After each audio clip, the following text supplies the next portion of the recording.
வசனம் சொல்லுது, பக்தியற்ற சில வல்லமை பக்க வழியாய் நம்முடைய வாழ்க்கையில நுழைஞ்சிருக்குது. இதை நீங்க தயவு செய்து கண்டுபிடிக்கணும். என்னென்ன கண்டுபிடிக்கணும்?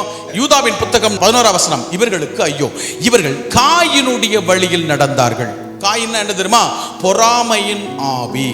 எபிரேயர் 11:4 சொல்லுது, விசுவாசத்தினாலே என்ன செய்யறாரா? காயினை விட ஆபேல் மேன்மையான பலியை செலுத்தினான். 2 பிள்ளைங்க இருக்காங்க, 2 பிள்ளைல 2 பிள்ளையும் காணிக்க செலுத்துது. அதுல ஒரு பிள்ளை என்ன செய்யுது? தேவனுக்கு ஏற்ற பலி செலுத்துது. தேவனுக்கு இருக்கும் பலிகள் என்ன தெரியுமா? அந்த ஆண்டோட சமூகத்துல வந்து நொறுங்கி போய் பணிந்த ஆவியோடு கூட கர்த்தரை சேவிக்கணுமா? அதான் தேவனுக்கு இருக்கும் பலி. பக்க வழியா இந்த விசுவாசத்துல நுழைஞ்சது என்ன தெரியுமா?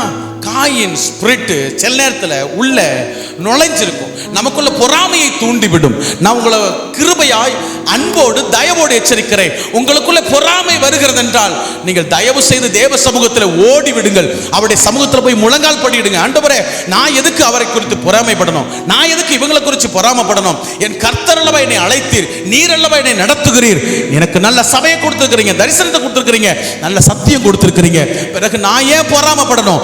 இந்த உலகத்தில் சகல பரிசுத்தவான்களையும் எத்தனையோ லட்சக்கணக்கான கோடிக்கணக்கான ஜனங்களை உயர்த்தின உங்க அன்பின் பிரசன்னம் தான் என்னையும் உயர்த்த போகிறது, என் கடனை அடைக்க போகுது, என்னையும் ஆமென் வாளாக்காமல் தலையாக்க போகிறதுன்னு சொல்லி ஆண்டவருடைய சமூகத்தில் உங்களை அர்ப்பணித்து விடுங்கள்.